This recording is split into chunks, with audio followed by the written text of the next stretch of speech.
First of all, if you're here for a deck profile, this is not the place to be. I'm here to talk about pure Luard decks and how to build them.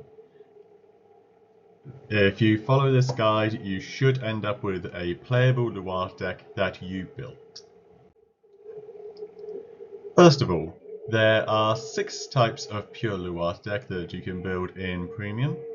First being G-Series Luard, then we have Drag Fool, V Drag Heart, and then we have crest variations of all 3. Of course, not all decks are equally strong. Personally, my belief is that V Luard with crest is the best, followed by Drag Fool with crest, then V Luard without crest, then Drag Heart with crest, then Drag Fool, and finally Drag Heart. Unfortunately, I'm also pretty sure that the most fun list is pretty much the reverse of that. Now, as for the reason crest decks aren't as fun as the non-crest ones, it mainly comes down to the fact you need to play 4 copies of Nice and 4 copies of the Ride Fixer. They just take up a lot of space in the deck, which would otherwise be used for interesting tech cards, which I will go over. As for the Grade 3 Rise target, not much changes between the Crest and non-Crest decks. For Drag Heart Luard G Series and Drag Fool Luard, I'd personally recommend 3 copies of each. Granted, you won't get. There will be some games where you just miss Luard, however, they're pretty rare, especially with the various ways you can boost your consistency. As for V Series Luard, there are essentially 2 options that I'd recommend. Either a 3-2 or 2-3 split for Drag Driver and Drag Heart. They both have their advantages and disadvantages. A 3-2 split allows you to get more consistent front row gift markers. However, the 2-3 split means that you'll be able to use Drag Driver Luard on your Morpheus turn more consistently.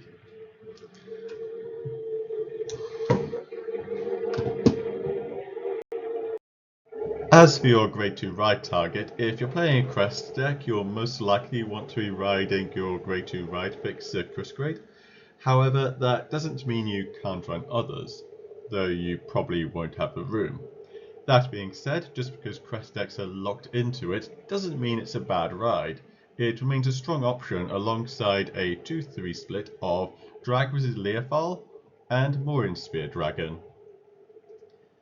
And finally, we have the most space efficient option, which is a single copy of either the V Series Blaster Dark or the D Series Blaster Dark, plus a copy of Dumpwood Dragon, which, if used in conjunction with Skullwitch Domain, will allow you to search for the Blaster Dark.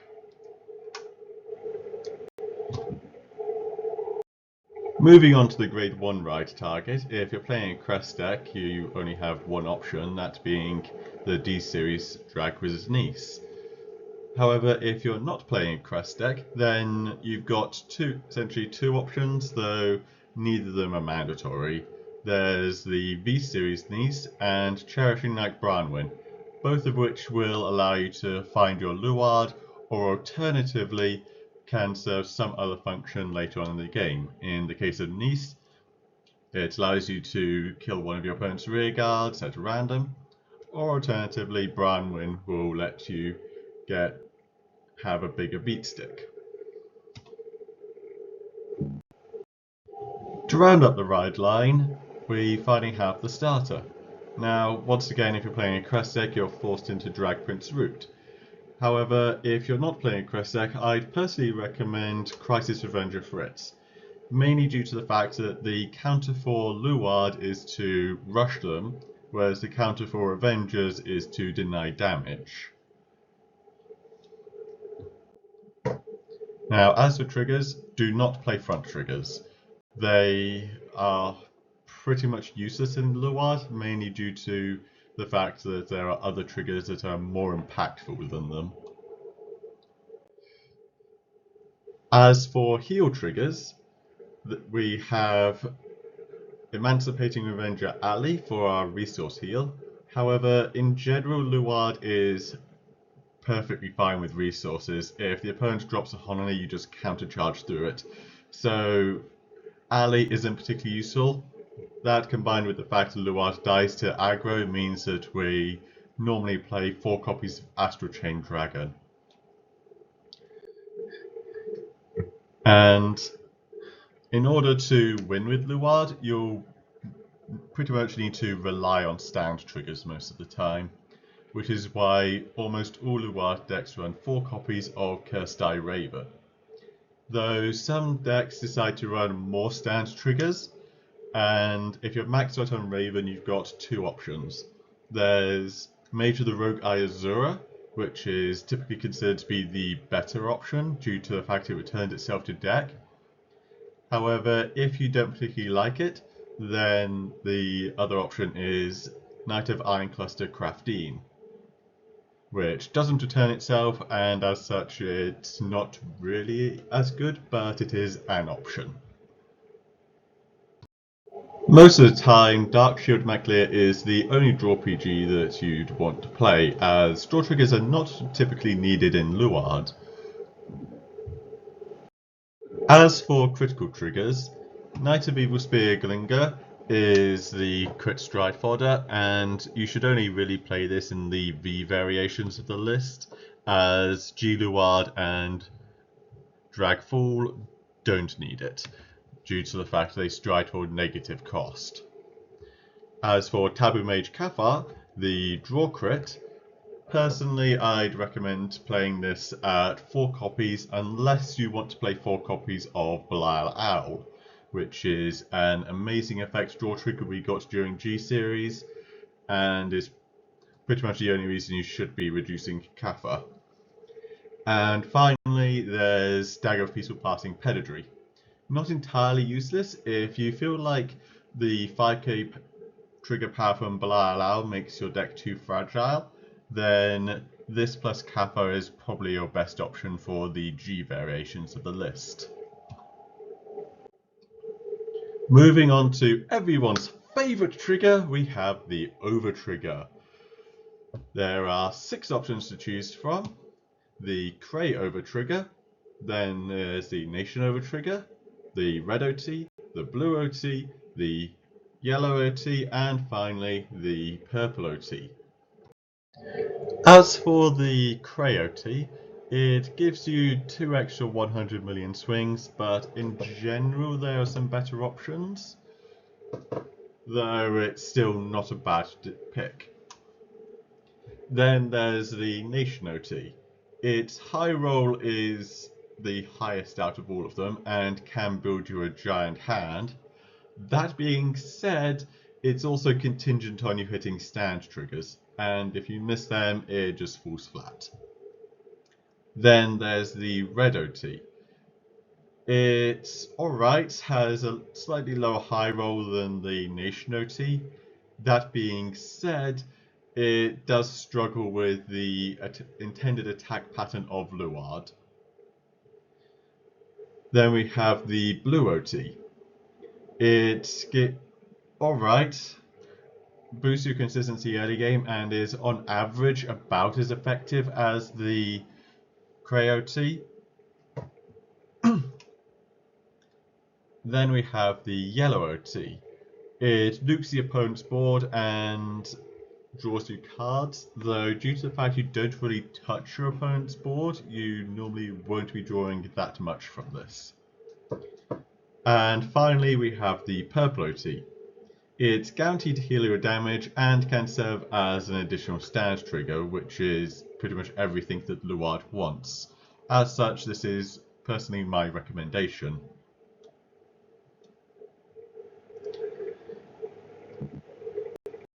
As for supplementary grade 3s, you essentially have two that you want to run. First is Origin Mage Ildona. Its in-hand skill boosts the consistency of finding Luard or your right target, allowing you to run the lower copies I mentioned earlier. Additionally, its deck and drop zone skill removes the downside of playing an extra grade 3, and its on-attack skill is great when paired with Belial Owl or Skullwitch and Mane if you are rushed early. Then we have the other one, which is Bracing Angel Ladder, which deals with one of Luard's biggest problems, which, just like most introverts, is interaction.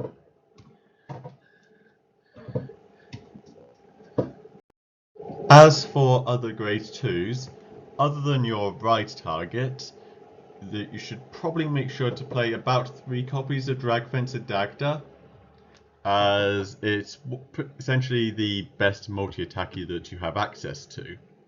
Additionally, if you're playing any variation of G-Series Dragheart Luard, then you'll want to run at least a couple copies of Mothgirl Maple, which essentially just removes Luard's biggest problem, which is having its board nuked, as it will guarantee being able to have sacrifice fodder for its stride skill.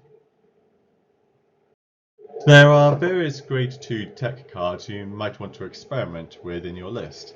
Some examples of these are Dragviduskius, which will allow you to return triggers from your drop zone to your deck if used in conjunction with Drag Principal Morfessa.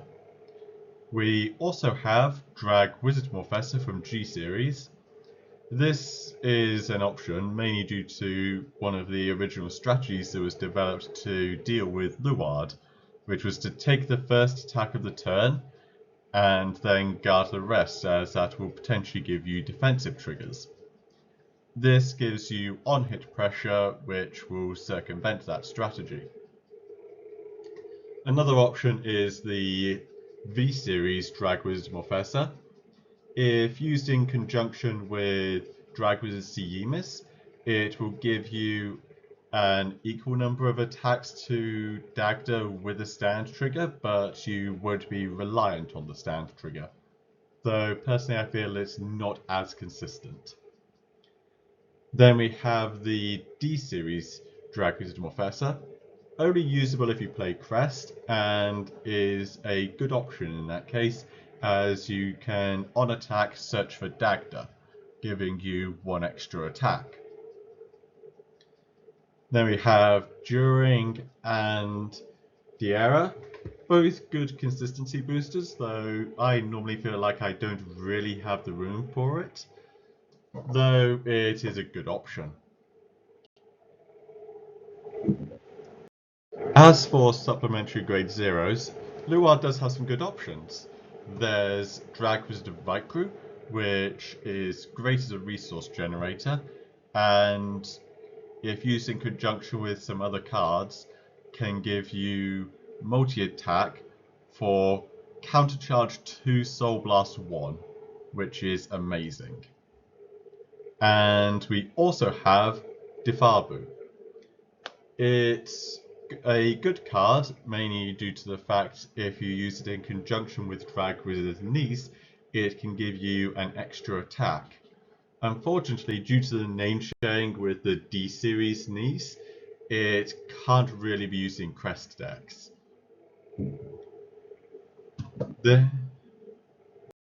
Finally, we have reached the core of the deck, the grade 1s. First of all, you'll want to play 4 copies of Skullwitch and Mane. It's an amazing card, and there's really no argument not to have it at 4 copies. It boosts your early game ritual, and it's really nice seeing it early on. Next we have Abyssal Owl, which is 5k base, so easily searchable from the main, and draws you extra cards, which helps with the early game when you're at your most vulnerable. Then we have Dragsaver Ezras, probably the best PG ever printed. you'll want to run 3 G series plus 1 D series. Any less than that and you're taking away a lot of the benefits of playing Ezras. After that, we have Black Sage Sharon, which is your go-to resource generator and is just an amazing card overall. And finally, we have Abyssal Owl, which helps you find your Luard along with generating an additional counterblast. Just bear in mind that you need to kill it with Luard in order to get to the skill, but that's really not that big of a problem. As for other grade 1s that are worth looking at, due to the nature of Luard, there's a lot to look at, so we'll try to get through some of them quickly. First off is the G-Guardian Discard Fodder. It's great especially in crest decks, and overall is just a good card. Then there's Light Elemental Honolly, which is great at helping with aggro decks. However, due to the nature of Luard, you can normally get away with playing 1, and that's normally all you have room for. Then there is the V-Series Blackwinged Swordbreaker. If Abyssal Owl is maxed out and you're also playing the Leofold Morin Sphere package, you might find you're running low on soul. So playing a 1-1 split of these two would help boost your early game draw, and there's also a chance you might be able to get a free plus 5k, so no reason not to do that. After that, we have Demon World Castle Sturlum, which is the Grade 1 self-damager for Shadow Paladin. It helps in the event that something important goes to damage without relying on the overtrigger. Additionally, it can disable the opponent's heal trigger if used correctly. After that, we have Divine Sister Tartine, which if you call it when Dagda attacks, you can just stack your deck, and is quite a good card. Then we have Earth Elemental Connell. Just like Abyssal Owl and Swordbreaker, is callable from the main, and this is essentially just a worse version of Ladder that's searchable. Additionally, it works across multiple turns, so if you can't quite kill with just the Ladder turn and you need a little bit more protection, might be worth considering. After that is Blue Espada Dragon. If you're not playing Morin Spear, it can be a little difficult to justify this. I also find that the 3 random mills can lead to unfortunate outcomes quite often. So, while it's worth considering, I'm not the biggest fan. Then we have Cool Bow, which is an interesting card. It's mainly useful in more defensive builds, but where you can return cards like Fallen Dive Eagle, which PG and attack when they intercept, or returning the Heal Guardian to hand. Other than that, not too many uses, but might be worth considering, depending on what you want. After that, we have Draglancer Dylad, which is a good draw card. You'll almost always be on a Ritual Vanguard when you can call this from deck.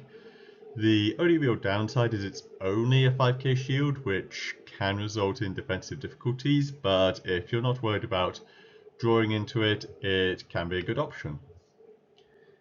Then there's Drag Wizard Fromnak, which was used quite a bit before it just had to be cut for space reasons. But if you desperately need to resist because you're playing against a lot of, for example, a lot of Narukami, might be worth considering. Then there's Painkiller Angel. Similar to Dylad, except it triggers at the end of the battle it boosted, which means you don't get the draw as quickly, and as such can't make as good a use of it, but is also a potential choice if you need more draw power for the opponent's turn. Then if you need to boost soul quickly, there's Nightmare Painter. There is the argument of playing it so you can send Ildona to soul, allowing you to get the bonus crit on the Luard turns more quicker. However, personally I prefer Diffuser Angel, which sends a card from hand to soul instead of any grade 1 or less from drop, which means that you can send a Luard to soul, thus getting you an extra cool when you do ride into Drag Driver, meaning you're essentially not minusing yourself. And final suggestion is Paternal Knight Rimmon.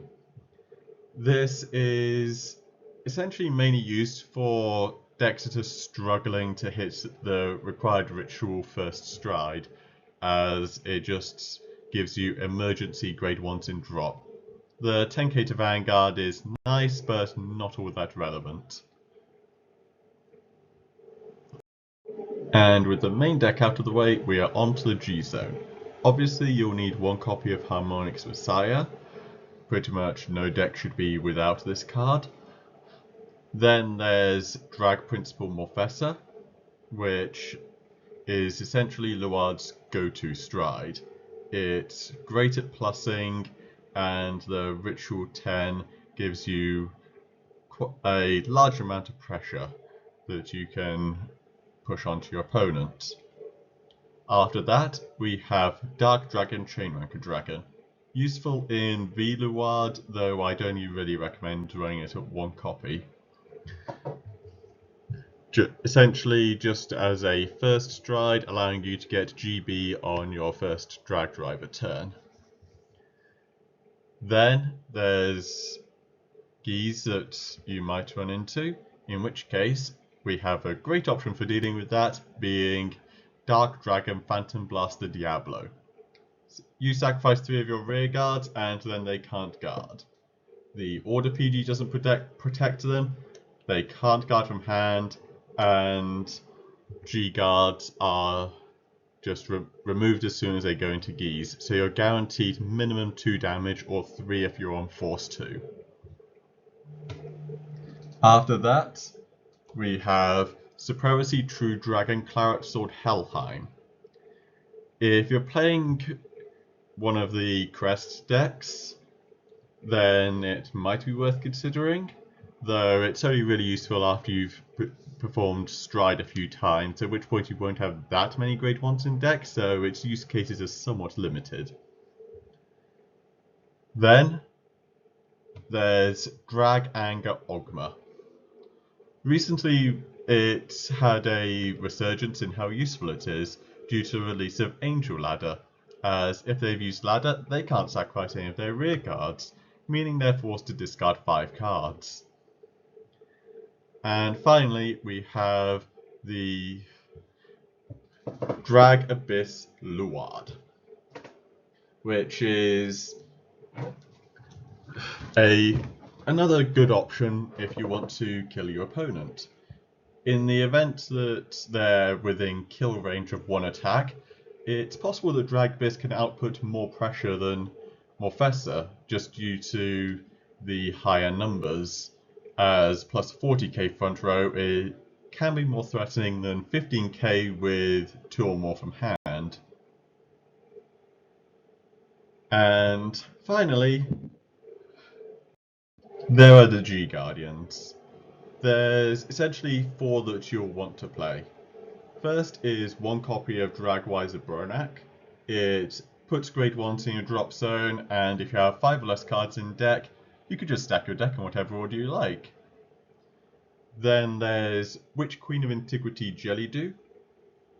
It's mainly just used for emergency draw, though if you're playing a Crest deck, flipping a G Guardian does give you additional power, which provides it additional utility.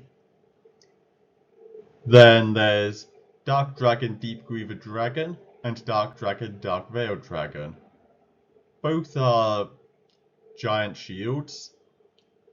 Dark Veil increases shield without reducing grade 1 counting drop, and Deep Griever can refill your deck with grade 1s, so they both have their uses. I'd personally recommend a 1-2 or 2-1 split depending on which Luard you're building.